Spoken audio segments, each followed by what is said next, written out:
Ready? We're ready.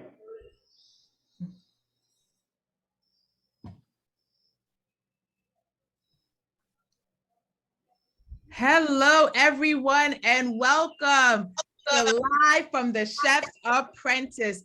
Thank you all for joining us today. It is Women's History Month, and I don't know about you, but I am excited. We have a guest chef with us today by way of Karen Kline.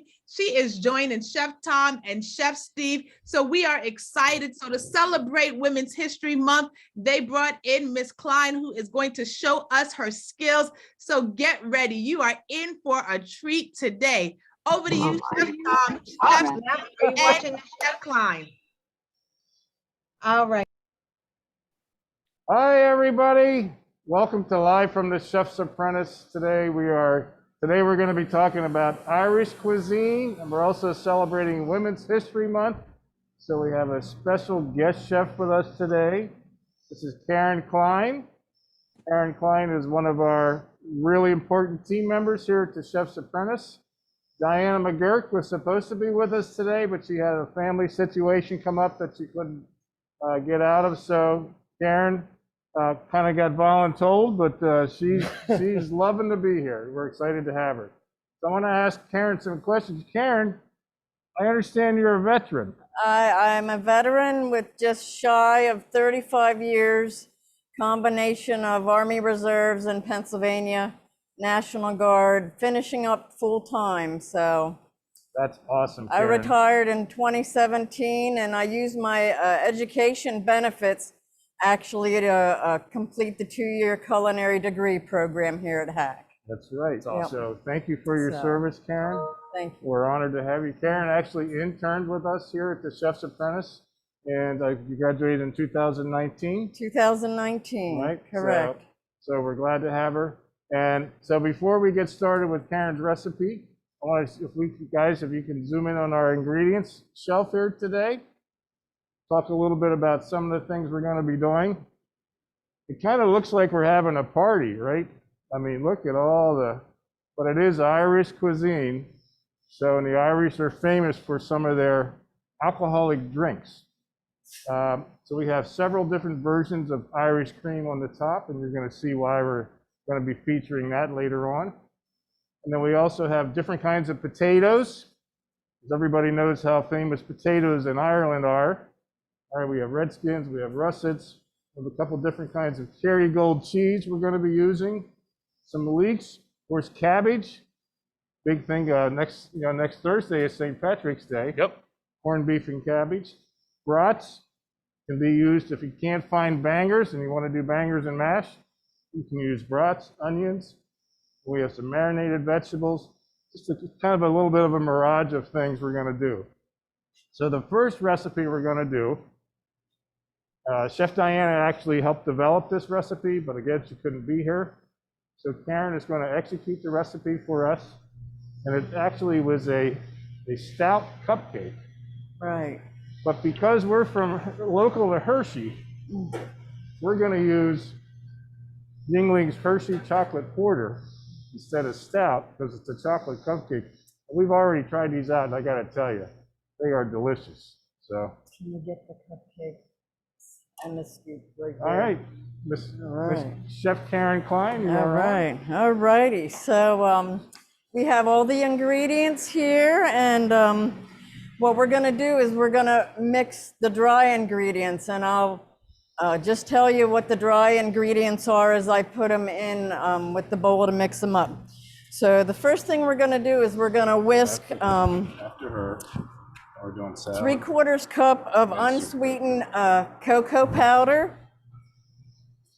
And you do want to save a little bit for the end so that you can sprinkle the top of your icing cupcakes then.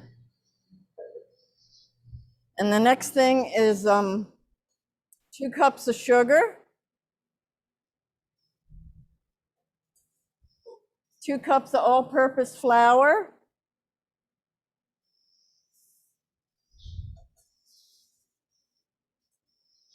a teaspoon of baking soda,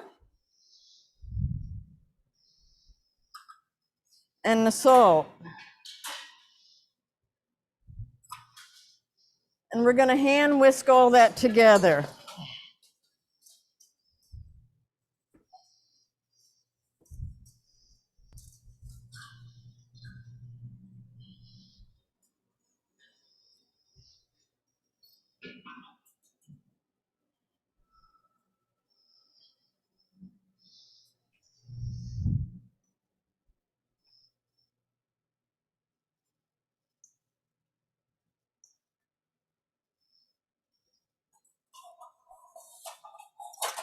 All right, so once that's mixed together, then you'll just set it aside, and you're gonna wanna start the wet ingredients then.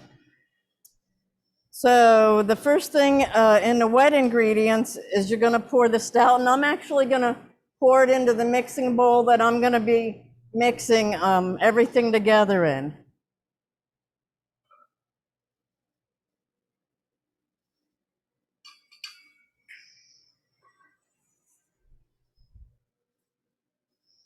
And the melted butter, it's 1 stick of melted butter. Chef Karen, we have a question for you. All righty, I hope I can hear you.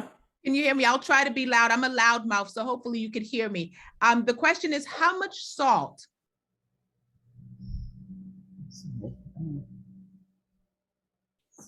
It's just a fine pinch.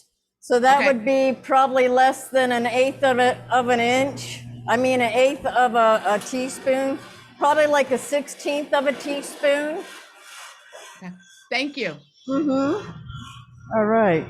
And then the vanilla, we have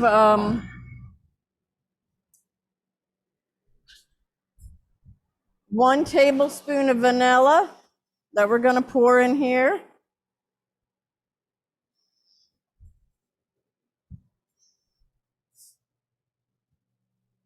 And then we're gonna start mixing it together here.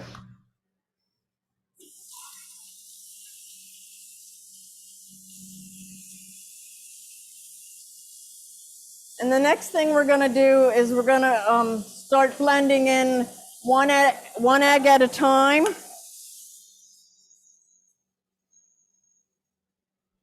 And for those that don't know, you wanna crack 1 egg at a time in a container, just in case you would have a bad egg.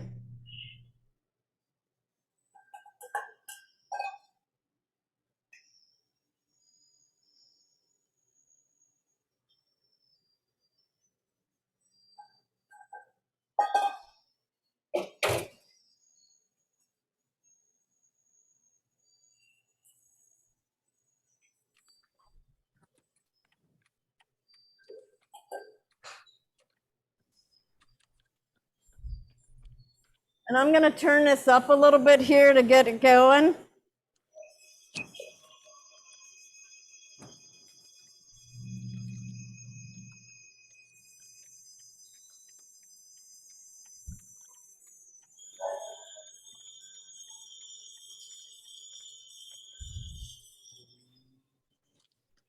All right, now I'm gonna go ahead and dump in the sour cream, and it's 3/4 to 1/4 cup of sour cream.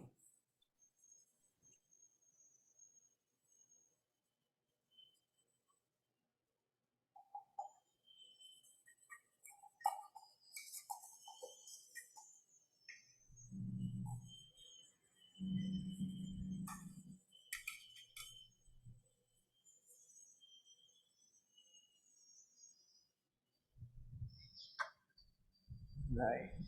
And for anybody that's a cook or isn't a cook, you know, sour cream makes everything better. It's kind of like butter and garlic. So we're gonna give this a real good mix here.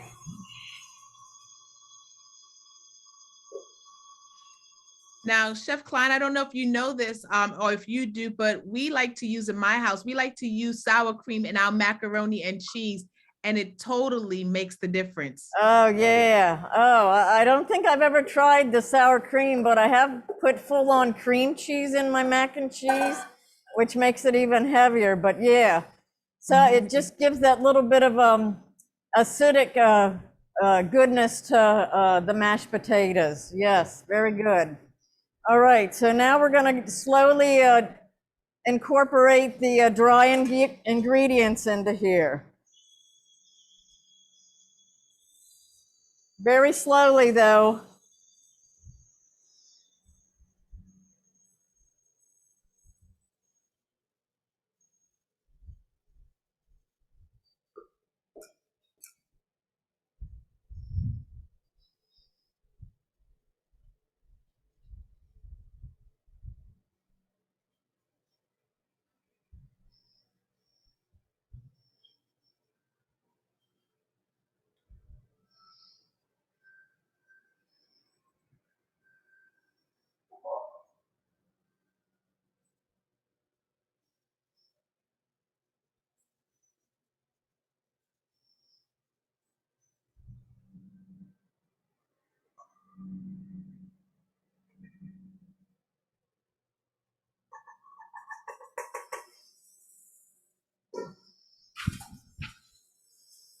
So while Chef Karen's doing that, we have set up over here a muffin pan. So we want to make a little bit bigger cupcakes. So we actually have what's called a tulip liner. What this is, you can buy these in baking shops. Michael's might have them. But they go into a muffin tin and they allow you to put batter in so that it comes up high. It's kind of like a collar for your batter. That also makes a nice presentation. Chef Klein, we have a question here from a student. She wants to know how many eggs and how much sour cream did you use? It's 3 large eggs, and it's 3/4 cup of sour cream. Thank you. All right.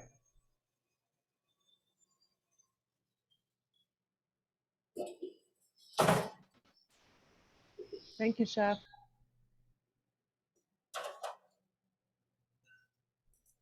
All right. All right, beautiful. Well, that looks nice and rich. Yeah. All right, so here we go. So one of the things I know when Chef Diana did this the other day was getting it, because it's a very wet batter, It's very wet. but getting Holy it level mackerel. scooped to get a nice clean presentation. I'm So gonna use this to.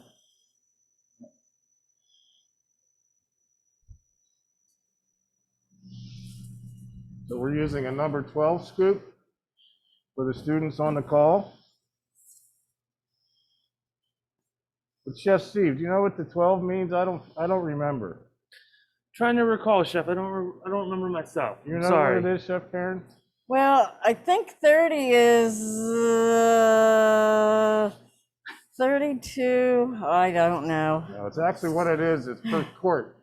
It's always, I love to test these guys. 32 in a minute. ounce. That's right. So they're originally used for scooping ice cream. So it means you would get 12 scoops out of a quart of ice cream to help you portion and figure out costs. But they're great for portioning all other kinds of things. If you don't have something like this in your kitchen, the restaurant store or the restaurant depot, you can go in and buy them. They don't cost a lot of money. They save you money though, because as you make things, if you make burgers at home or those kind of things, cookie dough, instead of trying to eyeball it, meatballs, we have smaller ones for meatballs. It's a great way just to keep a couple on hand, and it saves you money.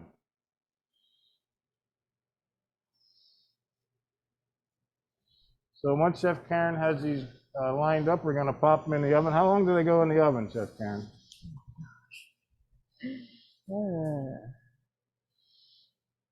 Ooh. All right. 12 to 13 minutes at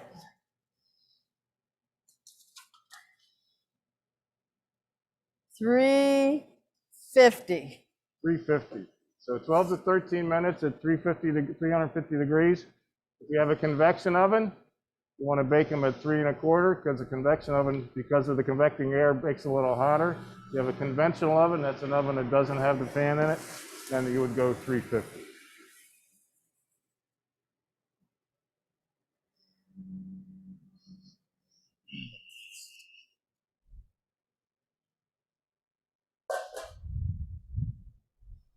All right, very nice. So a couple of other things we're going to do today is when we did the Irish class last year, we did corned beef and cabbage. So we didn't want to do that today. We want to do some different things. So if you want to know how to do corned beef and cabbage, it's on our YouTube channel, Tom Long Hack, and you can view last year's class, and we had a lot of information on there.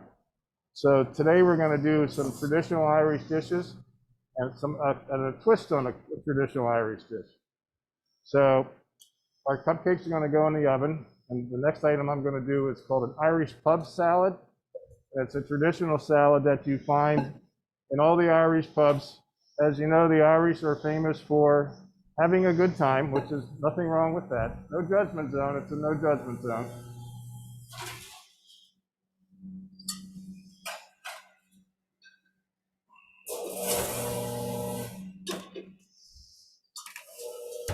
So an Irish pub salad is kind of a traditional salad you find, and it's all kind of a similar version. It's kind of our version of a chef salad, but it doesn't have meat, it has vegetables. So I'm going to put that together real quick. And after that, Chef Steve is going to make Cold cannon soup. Right, Chef Steve?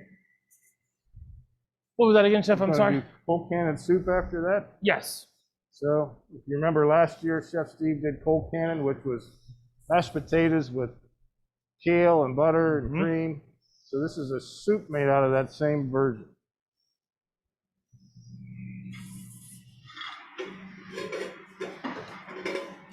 So almost all the recipes I researched for the salad had what's called butter lettuce. Now this is a hydroponic butter lettuce.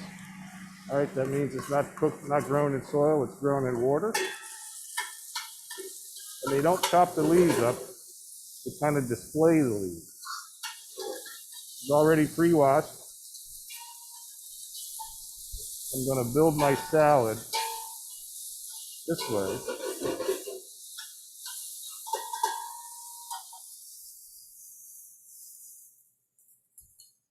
I'm going to get my dressing ready.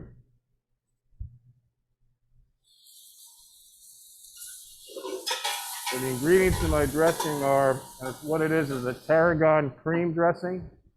So it's mayonnaise, rice wine vinegar, Dijon mustard, tarragon, honey, salt, a little black pepper, and just a little bit of H2O to thin it down. They left me high and dry. Where are they? Chef Steve, can you get me a pack of eggs? Hard-boiled eggs. So I'm going to start off with my wet ingredients. So this is 1 cup of mayonnaise. I'm going to mix in my vinegar just to get it to the right consistency.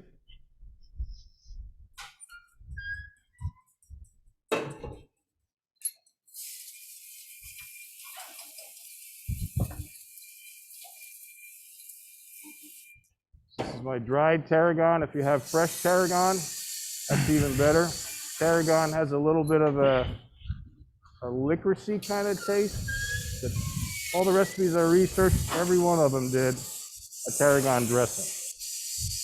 And if you're not sure what tarragon tastes like, if you've ever had Béarnaise sauce, which is a holiday sauce with a tarragon reduction, that's the flavor.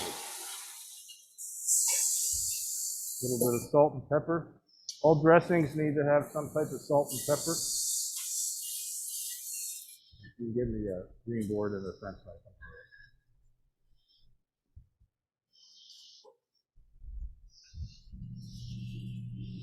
And we got a little bit of honey here.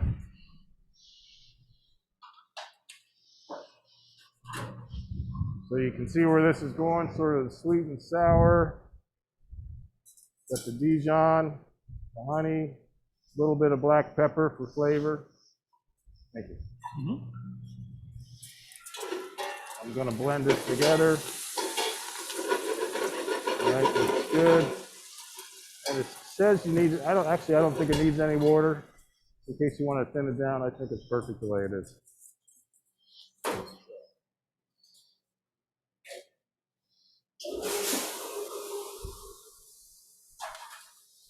So the next thing we're going to do is we're going to cut some of the components for the salad.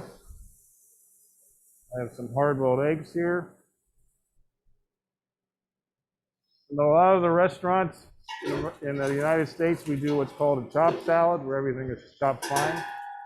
The pub salad, everything is kind of left whole.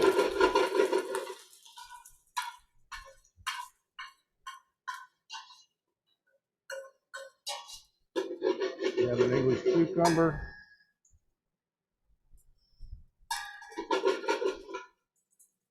We've never had an English cucumber versus a regular garden cucumber.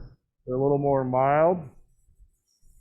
And I was always told they were called the burpless cucumbers. They don't make you burp. You don't taste cucumbers later on. Chef Tom, we have a question. We have a question. So does the lettuce grow hydroponically versus in the soil? Changes anything as far as the nutrients? I don't know the answer to that question. I know that I would think that they are the. I'm going to take a shot at it though. We did do a visit to Commonwealth Connection Academy. They have hydroponic gardens, and a lot of times the nutrients are fed through fish. So that's why they kind of have fish in the water. So the fish byproducts actually feed the nutrients through the water. So I'm going to take that to guess, and I'm sure if Chef Patty's on the call, she'll tell me if I'm right or wrong. But I think that's the right answer. So because you can't get nutrients through the soil, it has to come another way. And if anybody's ever heard of Squanto's secret, or Squanto, when he taught the pilgrims to bury fish in the garden to help enrich their garden, that's kind of the reason why. Okay, so pub salads. Our next item is grilled asparagus, just like this, and then pickled beets. I would eat this in 10 minutes, I'll tell you what. Everything here I like. And you can put, this is kind of a vegetarian version, except for the egg. You didn't want to eat animal protein. But if you wanted to, you could put deli meats on here, like cured ham, that kind of stuff. But this is the very classic, what's called a pub salad. We're going to put some of our dressing, the tarragon cream dressing, on the side. It's always served on the side. And then as you cut your ingredients, you dip them into your dressing. So that's our first display for our first recipe. Chef Steve, I think, he's looking ready. Ready to talk about soup. And Chef Tom, Chef Patty did answer the question in the chat. She says, yes, the nutrients come from the fish waste in aquaponics, or you can add the nutrients to the water in a hydroponic system. I had to reach back in the file, but thank you, Chef Patty, for confirmation. And then Chef Karen, if you are there, we have a student that said, I went last month to Harrisburg campus and Chef Karen made the best creative vegetarian sandwich for me. It was very delicious, so I had to buy another one. Your staff was very friendly and professional. Thank you very much. Very That's good, awesome. very good. We appreciate the feedback. We're always looking for good feedback. We're very fortunate. We have a great team with the Chef's Apprentice. Thank you, Chef. You're the best. Everybody cares about the students and they care about the college. Thank you, Chef.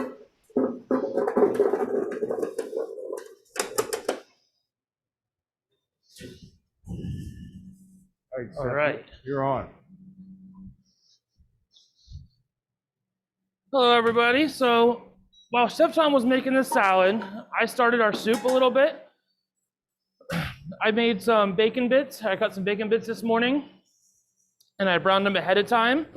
So what you do is you brown them in the pan, and then you get all the bacon out, and then you save your drippings in your pan for your next step of your recipe. So while I get this back up to temperature, as you can see, there's what we call fond on the bottom of your pan. That's what's also going to flavor your soup, as well as any other recipe. If you have that fond and it calls for white wine or anything like that, that gets all that off the bottom so that you could use it in your recipe. So we're going to start with our cabbage.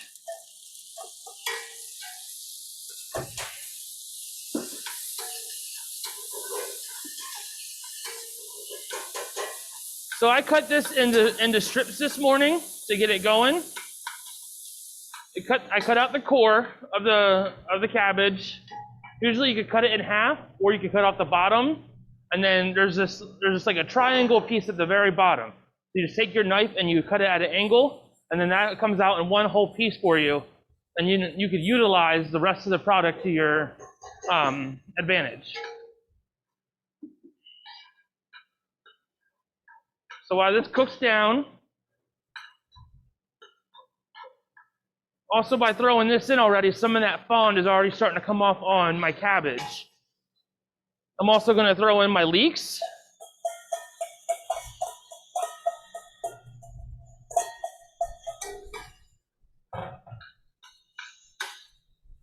And I'm also going to throw in my onion.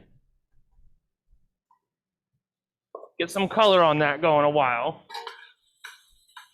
Now, for those of you who don't know what a leek is or what it looks like this. I don't know if you want to get an overhead shot of that. So these pieces at the top aren't that great to eat. They're very, very tough. So what you do is you'll actually take a knife and you'll angle your knife at the top and cut like a square around your whole entire product, and then you're left with this bottom piece. This bottom piece is the best thing to use for soups. A lot of people use leeks for leek and potato soup. It's very, very common. It has great flavor. It's very similar to an onion.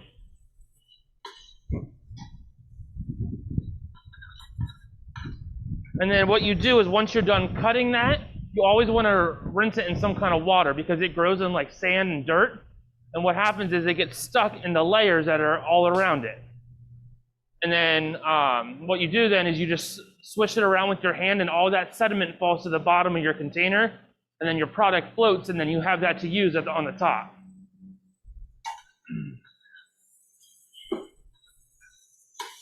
So it seemed like a lot of cabbage when I first started out, but cabbage contains a lot of water. So as you cook it, all that just cooks right out of your product.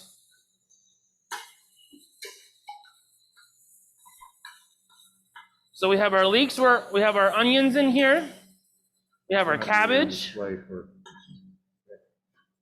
That all cooks down. And I started this while Chef Tom was working on the soup because it takes a little bit of time, because we're also going to add our potatoes in, which are very traditional to Irish cooking. So we're going to throw these in a while.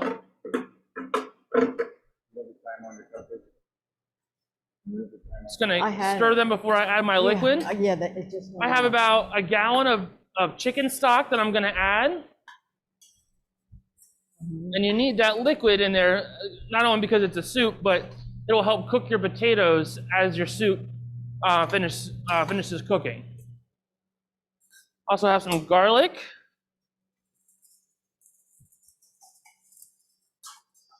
I'm also going to throw in a little bit of flour. This is going to help thicken the soup.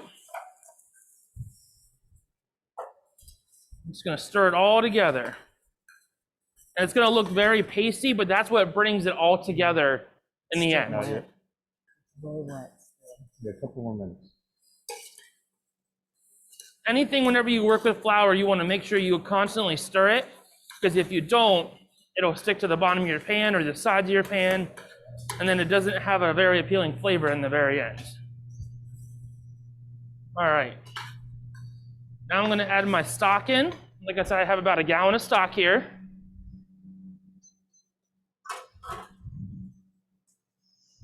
Just going to pour that in.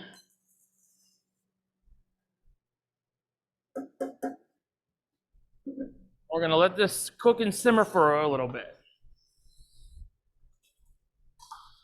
When you add in that stock, you also get all those nice flavors that were on the bottom of the pan throughout the whole entire soup because it was on your product, but now it's all in that stock and that liquid that you're cooking. And the thing also with the stock is we use similar to what it's like a base which contains all your salt. So you don't want to add any until the end because if you add too much, you can't take it away.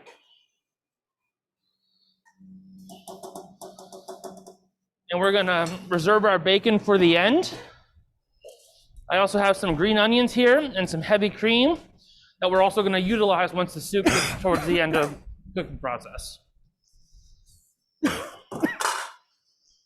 All right, while I clean up here, I think we're gonna start getting ready for our next recipe. Ah, Look at amazing. you. How about that? It's magic.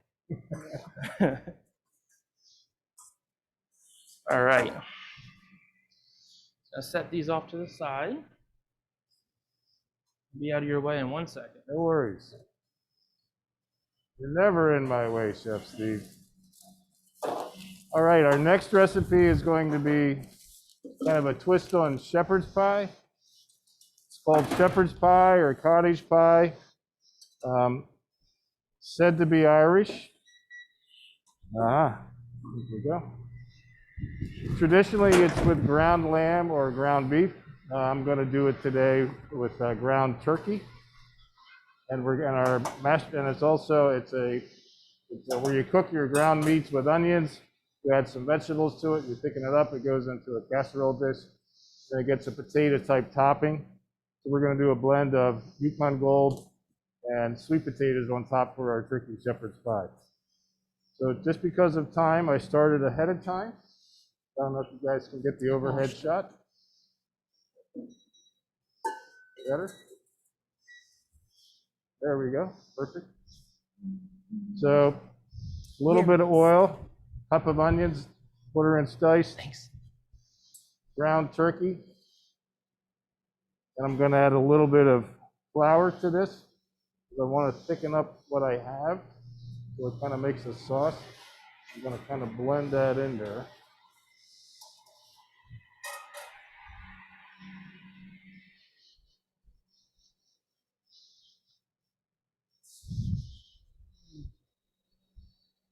Then I have my seasoning. And my seasoning is a tablespoon of chopped garlic, 2 tablespoons of Worcestershire sauce. This is a blend of leaf thyme, salt, pepper, and rosemary. We're going to put that in there. That's smelling good.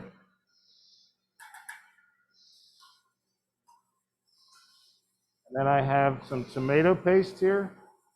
So tomato paste is also a little bit of a thickener. I always call it tomato roux, because it'll help to thicken the liquids, help thicken your red sauce.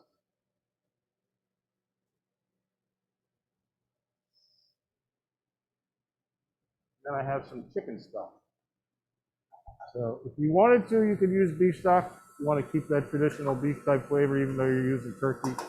But because I'm using ground turkey, I'm going to use chicken stock. I have about a cup and a half. I'm just going to put enough in there just to make sure I have some liquid.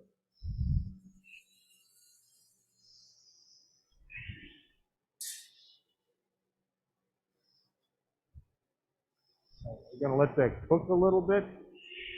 And my garnish for this is peas and carrots. Corn. Oops. A runaway pea and carrot. So I kind of want to add them towards the end. I want to keep the peas as green as I can, as long as I can. So, but these are frozen vegetables that are thawed, so they don't take long to heat through. So, a quick story. When I was the chef at the Milton Hershey School for 6 years, and one of the traditional recipes that we had to serve to all the student homes was shepherd's pie. It was very traditional. And they had a very untraditional way to serve it. We did the ground beef base with the mashed potato topping, and then they served creamed corn on the side. everybody in the school, they would put green corn over top of their shepherd's pie. And that's how they ate it. And you didn't change it. Not that I wanted to. One day I put out brown sauce because I thought that might be a good way to eat it, because that's how I would eat it. They all looked at me like I was crazy. But that's how traditions start. So I think that because of the school and the history it had, it's what they had to use. So everybody just kind of got used to it. Okay. So my filling is just about ready. Chef Steve is going to come up and make some mashed potatoes. All right. For his bangers and mash. All right, so earlier this morning, I cut up these potatoes and had them boiling while we were working on a couple of the other recipes. The key with the potatoes is you always want to make sure they're nice and hot whenever you go to mash them. Okay, you got them out of the oven. That's the key to any good mashed potato. If they're cold, they get too lumpy. Also, another thing is if they are lumpy in general, that means they use real potatoes other than imitation or instant potatoes. So I'll make these into potatoes. All right, so I use a whip attachment on the mixer, and that just starts to get them all incorporated.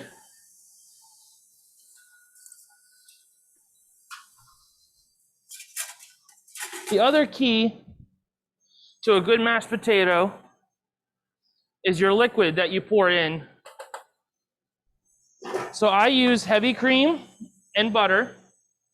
And the key to that, you could also use milk as well. And the key to that is you need to get that up to temp. You don't want to put it in cold, which will also make your potatoes lumpy. And if you over boil them, it'll make them very starchy. Question, Chef Steve, is the Yes. heavy cream a preference because it makes the mashed potatoes more creamy and whip-like? Yeah, I personally like heavy cream. My mom uses milk. That's just what she likes to do personally. Like I said, it's all a preference. Chef Tom, what do you like to use? So yeah, the answer to your question, Cindy, it adds butter fat to it. It's just another level of butter fat, but it does make it a little more fluffy. I agree. So my wife's family used evaporated milk, and that's what they used to use for mashed potatoes. But we use half and half at my house, just because we're trying to cut back a little bit on the fat. But either way. All right. So while Chef Tom was doing that, I threw in some salt and pepper mixture. Now that we have our potatoes hot and our cream hot, you want to throw it in. Now you don't want to throw it all in, because that was also something else that'll make them too loose. You want them to have still some kind of substance to them, but not be like soup. No mashed potato soup here. Mashed potato soup is delicious. It actually is pretty good, yes. It's gonna add just a little bit more cream. Never had mashed potato soup. What's that, Karen? I said I never had mashed potato soup. You've never had mashed potato soup. We didn't even know that was a thing. Yes, you can take your leftover mashed potatoes and make if you make like a chicken veloute, which is like a chicken sauce, and you fold in your leftover mashed potatoes. It's like a cream of potato soup. All right. I'll be So looking. as you can see, they're all nice and incorporated. Yep, nice and creamy. Yep, nice and creamy. The same way I make these is the same way I make them in the restaurant whenever we have them. Okay, so I'm going to finish off my shepherd's pie here. So what I did, just to get a variation here, is I roasted off 5 pounds of yams in the skin. And after they came out of the oven, I cooled them off, and I popped the skin off of it to get the pulp on the inside. So that's what I have here in this bowl. So I'm going to put my filling in my casserole dish so I can spread it out.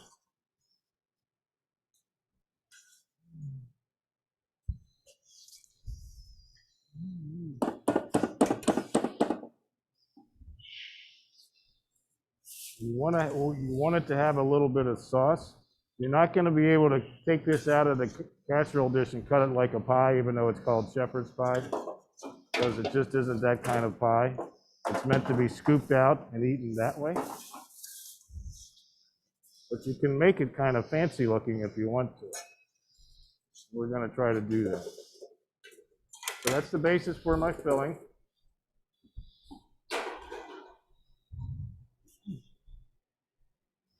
And then this is, I'm going to combine some of Chef Steve's mashed potatoes with my sweet potatoes to make the top.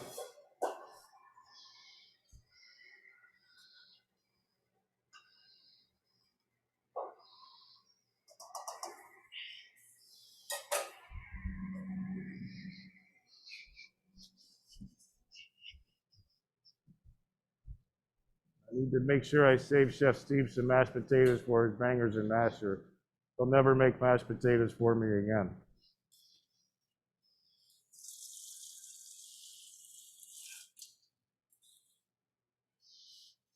Perfect, okay? So what I want to do is kind of even that out a little bit.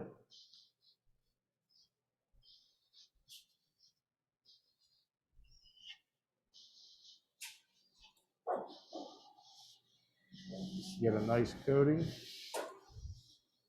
And I took my mashed sweet potatoes. I need that.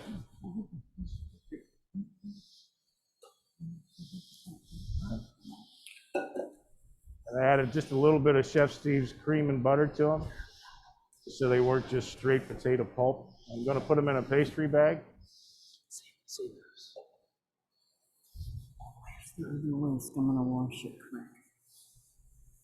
I'm going to pipe them on top of, actually kind of try to blend them in to my mashed potatoes.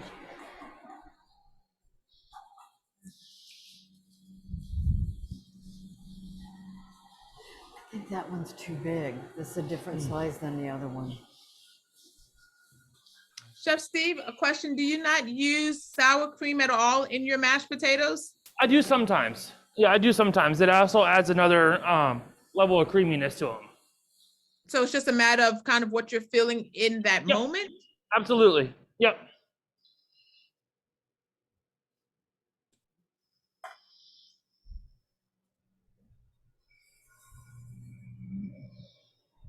Some of my potatoes are a little, get some stuff in there, which is okay.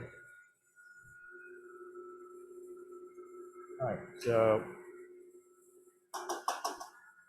my goal is to kind of put a decorative design on here. See if I can do that. There we go.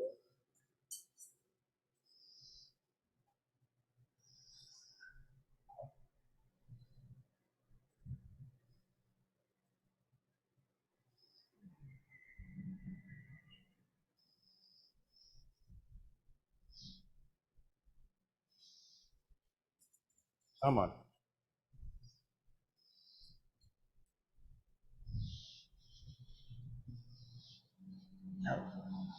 So now what you could do is bake this in the oven, right, to get the potatoes to brown. What I'm going to do is use a creme brulee torch, go over top of it. I'm going to do that in the background while Chef Steve works on his bangers and mash, and then I'll bring out the presented dish. Oh, no. Okay, Chef Steve, bangers and mash, you're on. All right.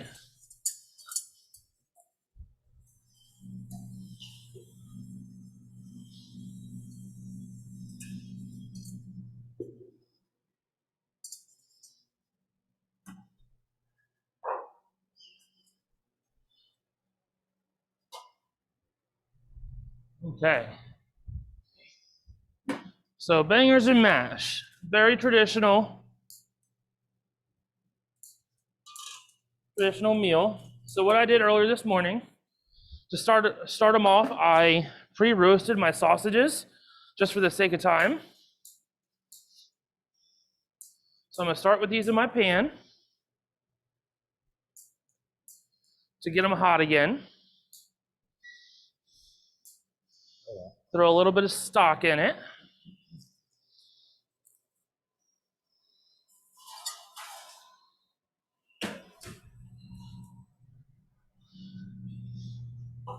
We use an Irish pub sausage.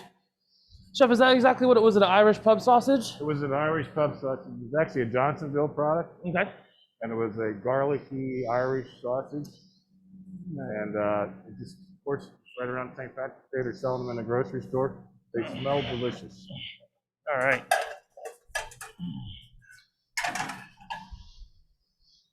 So we're just going to use this to steam it and get it going again. We're also going to make a onion gravy that goes with it as well. Also did something a little differently.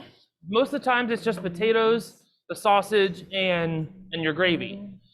We're going to throw a little bit of a twist on it. I have some asparagus here that I seasoned this morning with a little bit of oil and salt and pepper. I'm just going to throw it on a tray and throw it in the oven to get some color on it.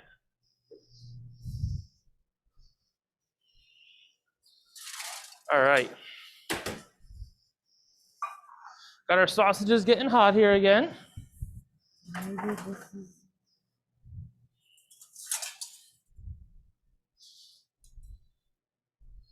Gonna take these out of the pan.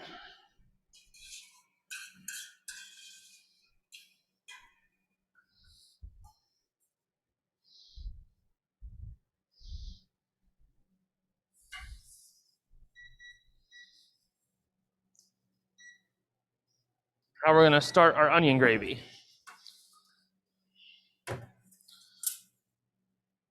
Gonna start with some butter and some oil. Get that melted down.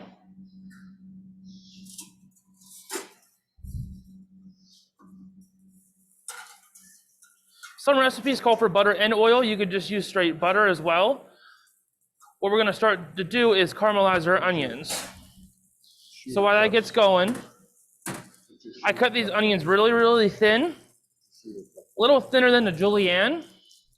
They're almost paper thin. That'll help them cook really, really quick and get some nice color on them. So our mix is almost ready here.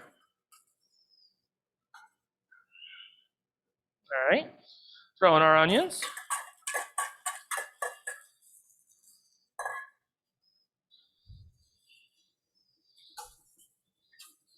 Chef Karen, how are our cupcakes coming?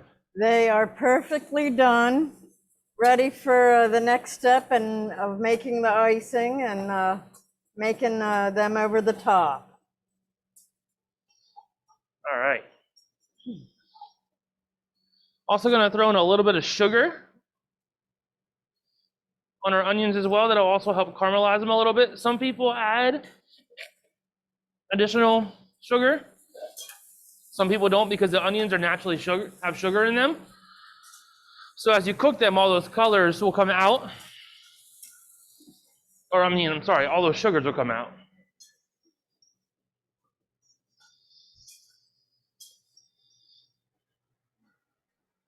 All right. Next, we're gonna add in our garlic.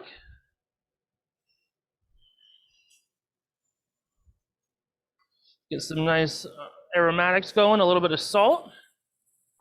There is another question in the chat. I'm not quite sure if you guys will be able to answer it or speak to it, but I will ask. And the question is, do the Irish put green food coloring in everything for St. Patrick's Day like we do here? I personally don't know that question. Chef, on to you? Oh, he went back to the... He'll be back in 1 second. I know, like you said, mentioned Cindy, I know a lot of us around here, we do the green beer and all that, which I believe does have food coloring in it. Karen, do you have any idea? I do not have any idea, Yeah, but I food know coloring. What's that? It's food coloring. Yeah. Not All that right. I've ever drank any. All right. We're So gonna I'm told it's food coloring. also gonna throw in some balsamic vinegar, some pepper,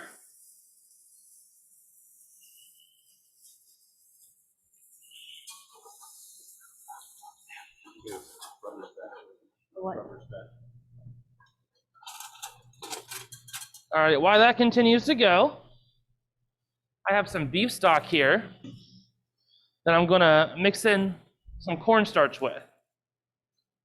It's the same thing as if you were doing a slurry, you're just using beef stock with it instead of just straight out water.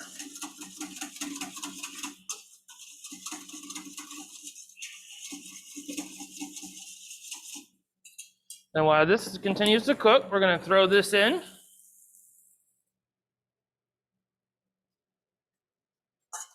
And what happens is as that gets up to temperature, that cornstarch will activate with the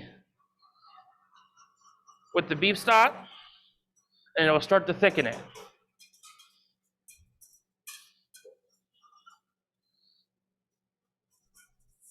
All right.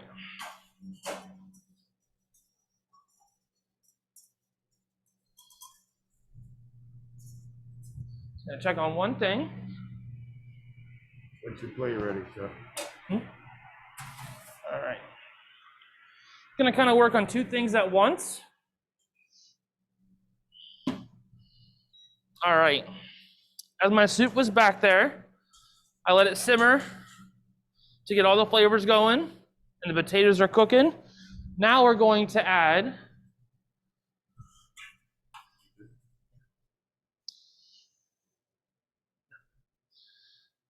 in our heavy cream.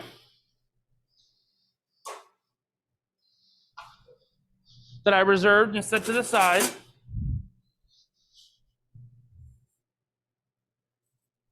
Adds a nice creaminess component to it. And while I let this get back up to temperature from pulling it from the back up stove, I'm gonna add a little bit of a cornstarch slurry to it. It'll just help thicken it just ever so slightly.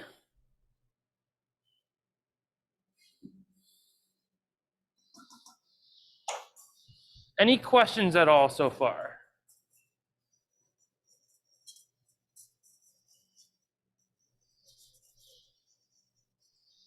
And while Chef Steve is stirring up the pot, we did put a email in the chat, a message in the chat for those of you who want to continue to see more of Chef Apprentice. They're not going anywhere, but if you have any ideas, any suggestions, or anything you want to see, please feel free to fill out the survey. Let us know. They are more than willing and accommodating. They want to hear from you. So if you have a few moments, let us know how they're doing. And then again, if you have any requests, if there's anything that you would like to see, please let them know. They have no problems with making adjustments. They love to experiment. It gets their creative juices flowing. So please go ahead and take a few minutes and fill out the survey, and the link is in the chat. Thank you for throwing that in there, Cindy. All right. So our soup is just about there. It's almost up to the consistency you want. The best thing about a slurry also that not many people know is that what it can do is it also lifts up all your ingredients off the bottom of your pan so that you don't have everything just sitting at the bottom. So whenever your guest or customer goes to get the soup, everything's not at the bottom. It's all mixed out throughout your whole entire soup. All right. I also added a little bit of a slurry to our onion gravy. Then I threw our sausages back in here to heat them back up because I set them aside. All right. Thank you, Chef. Oh, beat me to the punch. Ready, buddy. All right. So I'm just going to take our sausages.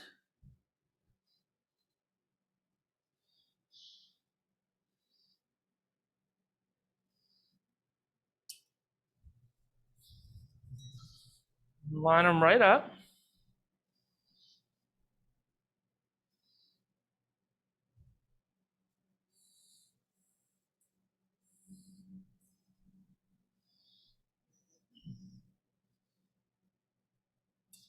I'm going to take a little bit of our asparagus.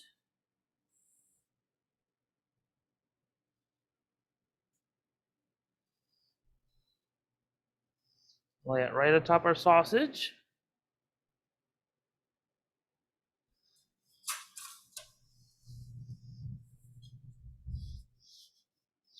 Just take some of that onion gravy and pour it right over top.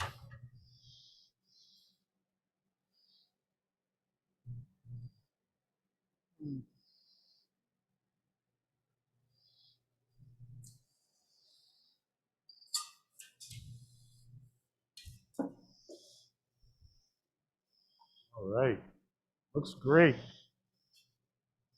Nice green Irish dish. All right. My shepherd's pie is almost ready. And Chef Karen Kline, are you ready to finish your cupcakes? I think I'm ready to Okay. make the icing. Yep. Or do we have time to make the Yes, icing? yeah, we do. Yep. All right. All right, while she gets set up for that, I'm just gonna plate up our soup real quick. Just gonna put some bacon right in the bottom of your bowl. Take our cold cannon soup.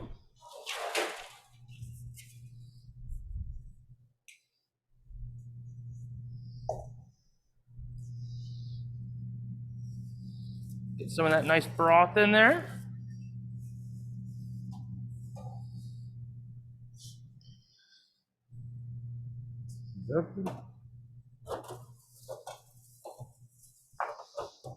Put some green onions right on top. And garnish it with a little bit more bacon.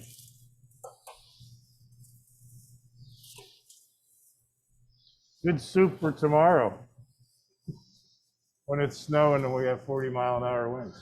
All right, Chef, I'll take that. Thank you. Okay. So what kind of buttercream? Chef Karen's making a buttercream. What kind of buttercream are you going to be making for us today? We're going to make a Bailey's Irish Cream Buttercream. My goodness. My. So I don't know if anybody knows what Irish cream is. It's a liqueur. Bailey's is one of the more famous ones. It actually has chocolate and coffee in it, so it's really good. And they have all different kind of variations and flavors of Bailey's. There's different kinds of Irish creams too. We have some back here. So Bailey's is a little more on the top end, but there's other ones too that you can buy. Carolina, I think it's Caroline's, the Brannan's, all different ones if you don't have a big budget. All right, Chef Karen, you're on. All right. You know,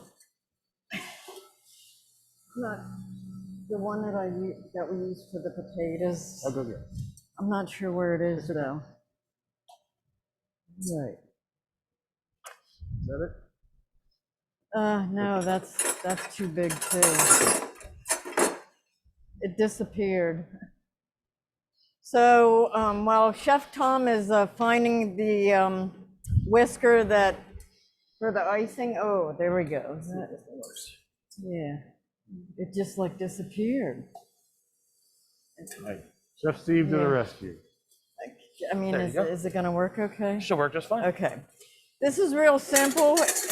Yep. It's 3 ingredients. We have a pound, Too big, isn't it? a cup of butter, 1 cup of butter. For the potatoes. You should take it out and let it get room temperature. Don't melt it though. It'll cream up real good. Yeah, right. And I'm going to get that started before I stick the powdered sugar in. And it's going to make a noise because this is a bigger one, so excuse the noise.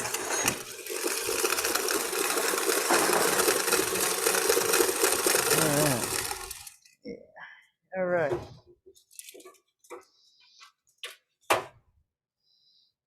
So that was a cup of butter, and then we have 4 teaspoons of Irish cream liqueur here. We're going to put that in next. Give it a quick mix again. Ooh, it's splattering all over me here. Whoop. Chef Klein, while you're doing that, this is a question for all the chefs, so I'm not quite sure if you guys will know the answer. Is green egg and ham a traditional St. Patrick's Day meal? No, Was that a no, Chef Tom? that's a no. Okay, it's a no. It's a Dr. Seuss. Ah, green eggs and It's a ham. Dr. Seuss thing. Because it came out of the book. This is our finished shepherd's pie. So we got a little bit of color on the potatoes. Oh, You can thank see you. it's kind of bubbling on the sides. And you want to kind of pull it out and let it sit for about 15 minutes before you eat it so that it kind of sets up. So I put the powdered sugar in. It's 4 cups of the 10x powdered sugar, or a pound. 4 cups or a pound here.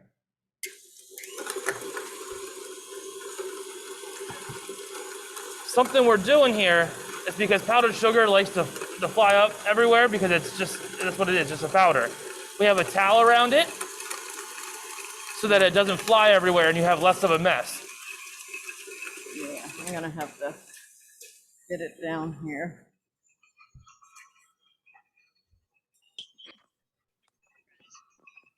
Oh.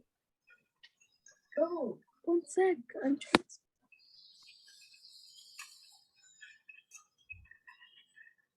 All right, there we go. All right, good? There we go. I think we're good enough to.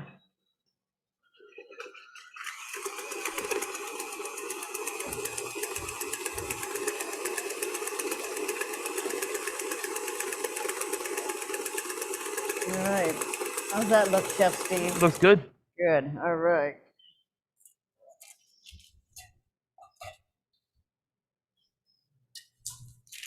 All right, so we're gonna put it in our bag here. Ooh, oh, I need the.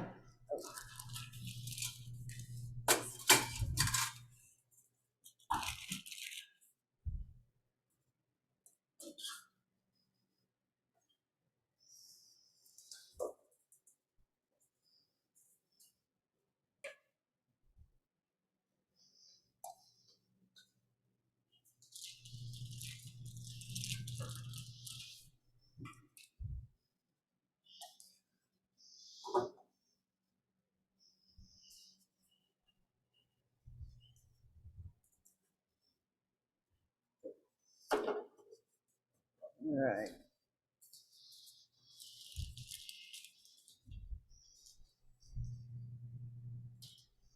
Just in case. So I'm gonna put the finished icing in a piping bag. I'm gonna get it as far down as I can here, though.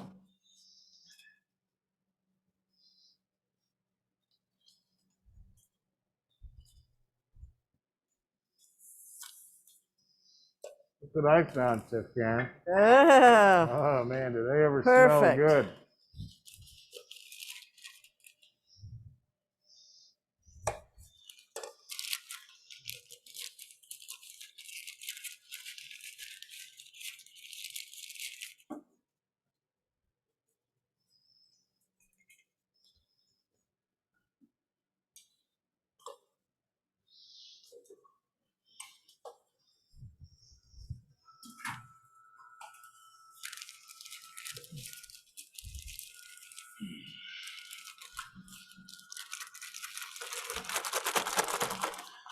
All right.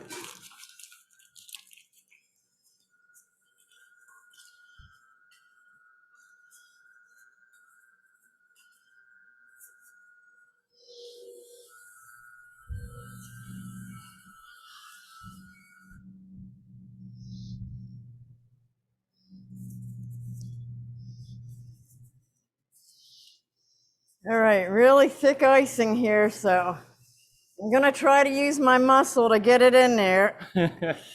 Ugh.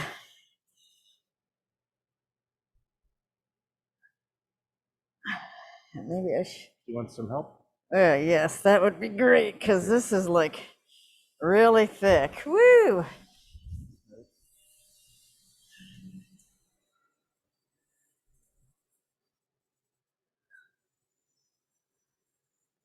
Part of it is, so we're going to, actually I have some here from our prep session yesterday. Yeah. A little bit of a bigger tip, A little I bit guess. of a bigger tip. Yep, we just need a little bit of a bigger tip.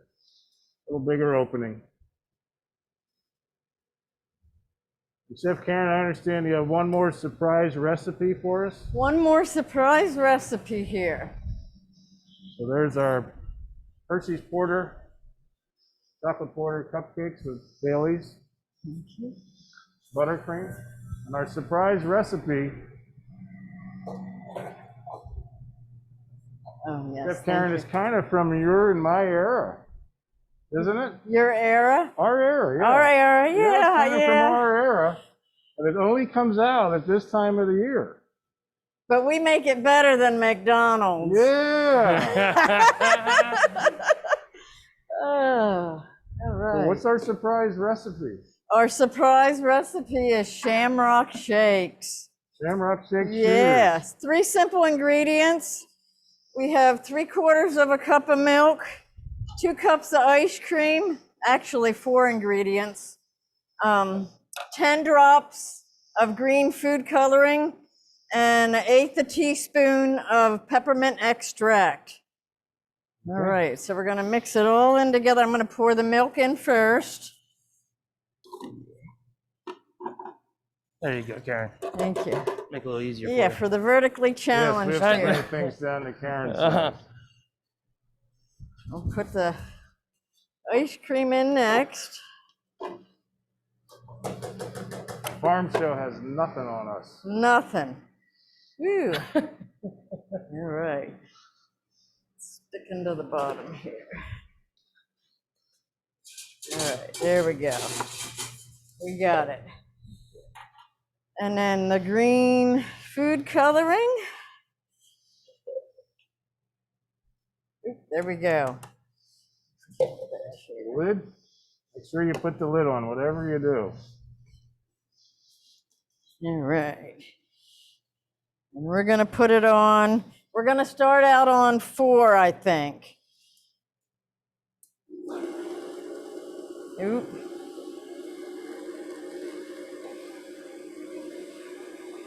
Going up to 5. There we go. Like we're ready to have takeoff almost. Yep, that's up to 6. Oh, yeah. Are you ready, Chef Steve? Yep.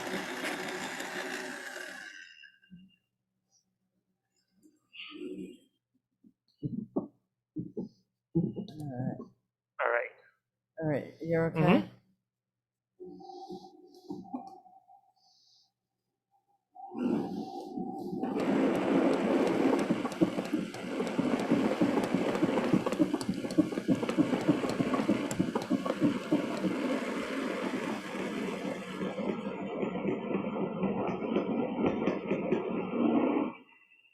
There we go, perfect.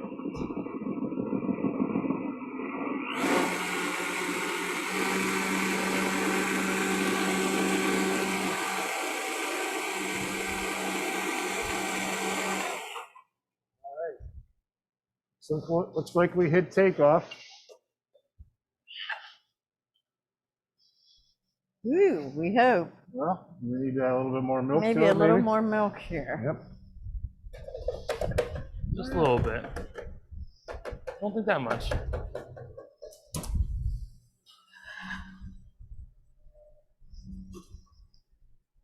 It's actually just like a shamrock shake. Yeah. It has to come out of there. Just a splash. Okay. All right, don't forget the lid. And, Use the top set.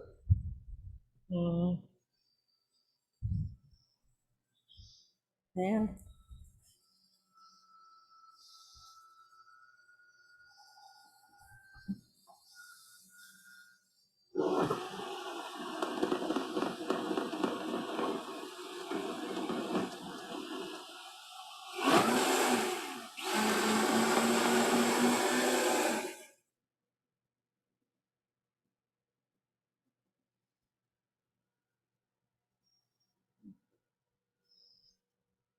all right, perfect.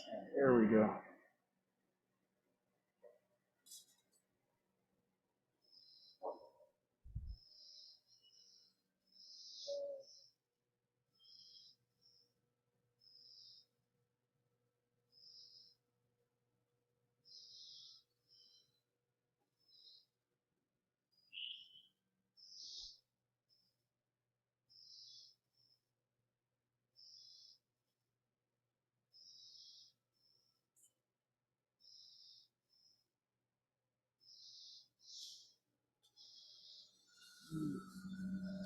Smells good. Looks good. And it doesn't cost whatever they cost. Doesn't cost whatever it costs, and you don't get whipped cream and sprinkles. Right, Chef Tom? That's exactly right.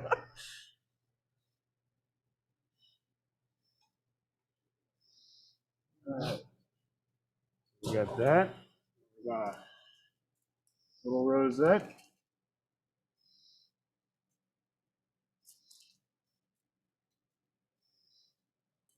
Some shamrock sprinkles. Yep.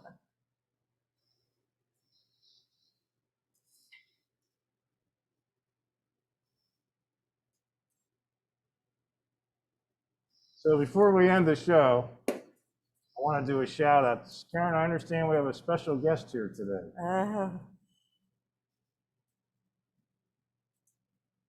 You want to tell us who your special guest is today? Because it is Women's History Month. Right. So you can't forget about the most important woman in your life. My mom is here today. Yep. Karen's mom came to see her on the show today. So, Mom, we're glad to have you here. It's awesome. Karen's husband, Jimmy, brought him in. Wow, thank you. Mom, without you, we wouldn't be Everybody's having waving Karen. to you. She came for the food. They all do. So there we have a nice Irish. That looks great, guys. That Great looks job. great. Karen, great job. Chef Yeah. Steve, great job. Thank you. I'm sorry we went a little bit over time, but that's Kyle says it's the best 90 minutes of the week sometimes. Oh, absolutely. And Karen, they dropped in the chat, yay, so special that your mom is here. What a way to honor your mother in the month of Women's History Month by having her present to see your skills. I want to thank you on behalf of student involvement for gracing us today with your presence and joining Chef Steve and certainly Chef Tom. We welcome you back, even if it is not Women's History Month, because you are making history even outside of the month of March. So thank you again. We appreciate you, Chef Tom, Chef Steve, as always. Excellent job. The feedback is in the chat, but we thank you all so much. And it's been a wonderful show, and we'll see you guys back here next month. Any final words, Chef Tom, Chef Steve, or Chef Karen? I want to thank everybody who's on the call. Thanks for all the great questions. Next month will be about Arabian American heritage, and we have a couple surprises for you. All right. Thank you, guys. Thank you, everyone. Again, the thank yous are in the chat. Great being here. And Karen's mom and husband, thank you for joining us today. We appreciate you. Good to have you all with us. Bye-bye.